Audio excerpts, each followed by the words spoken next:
Jadi kolbu itu bisa ingat cuma kepada yang sudah diketahui, karena si kolbu tidak akan bisa ingat kepada yang belum diketahui. Nah, ini agar kita semakin sempurna ilmu makrifatnya, karena ini adalah makrifatullah tingkat tinggi.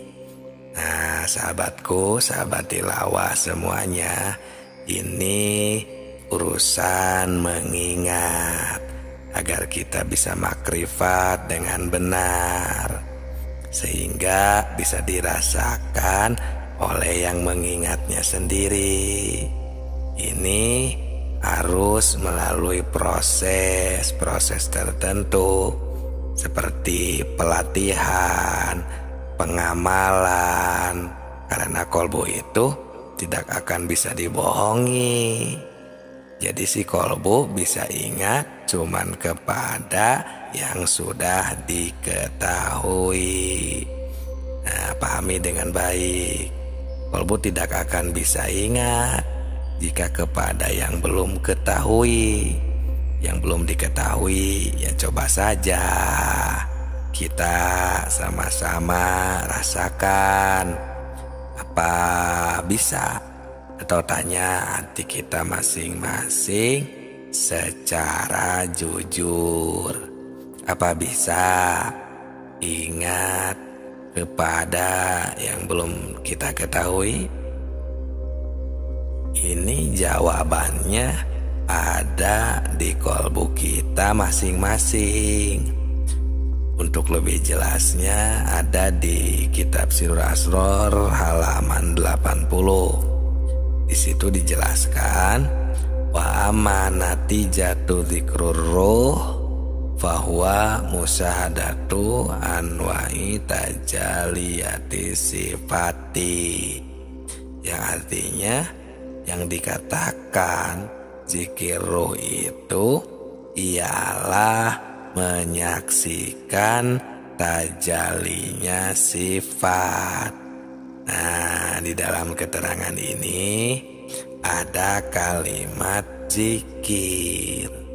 Dan di sini makna zikirnya sudah bukan nyebut lagi, sudah bukan wirid lagi, atau menyebutkan kalimat-kalimat thayyibah lagi. Tapi di sini zikirnya sudah ke level ingat yang sebenarnya, ialah mengetahui atau menyaksikan. Nah, tapi untuk ingat itu harus mengetahui dulu kepada yang akan diingatnya. Apalagi ini urusan ketuhanan, urusan akidah, harus betul-betul positif kepada yang akan diingatnya. Nah, ini sering kita baca, padahal ya untuk dalilnya ini ada di orang-orang yang setelah sholat suka membacakan kalimat afdholul dzikri fa'lam annahu la ilaha illallah, yang artinya cukup-cukupnya ingat atau afdholul dzikri itu dzikir yang afdol, yang maksimal, yang paling utama itu adalah fa'lam, ketahuilah. Nah, ini jawabnya, jawabnya ada di kalimat i'lam, yang artinya harus diketahui. Nah, baru annahu la ilaha illallah, sesungguhnya tiada Tuhan selain Allah. Nah, di dalam ayat ini kita semua sudah memahami. Bahkan para arif billah di dalam kitab karangannya seperti kitab hikam dan kitab-kitab tasawuf lainnya, ini menunjukkan keharusan makrifat kepada Tuhan, makrifatullah. Ini menunjukkan kita ini harus, karena penting sekali ya, bahkan awalnya beragama itu makrifat, harus tahu agar ketika nanti kita menyembah, beribadah, itu kita tahu kemana kita menyembah. Karena seolah-olah ini ya, seolah-olah seperti kalau kita lihat non-muslim seperti yang menyembah patung contohnya, itu yang disembah jelas ada di depan. Nah sedangkan kita yang disembah kayak goib gitu. Nah padahal untuk orang yang sudah makrifat, yang sudah benar-benar mengetahui ibadah kepada Allah dengan sempurna, itu tidak goib.